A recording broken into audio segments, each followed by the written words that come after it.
you've ever driven east at sunrise or west at sunset, you are driving into backlight. The sun is right in front of you, just as it is here. And any object that's in front of the sun that's coming at us, particularly objects that are transparent, they are going to glow.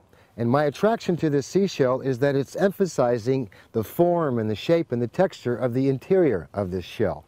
Let's take a look. I've got my 200mm macro lens on, which allows me to focus remarkably close, in this case about half life size. I'm going to choose an aperture of 22 in this case, simply because I need a little more depth of field than if I were to shoot this at 8 or 11. This is not what I call a who cares, where everything's at the same focus distance, because in fact there's like ridges that are being exposed, almost like mountaintops, to a degree that the macro lens reveals as we get closer and closer. So I'm at f22 and adjust my shutter speed until a 60th of a second indicates a correct exposure. I now simply, with the self-timer engaged, press the shutter release, hands off, and the exposure is recorded. Take a look. Isn't that amazing? Now, this backlighting of a seashell is certainly not limited to a seashell.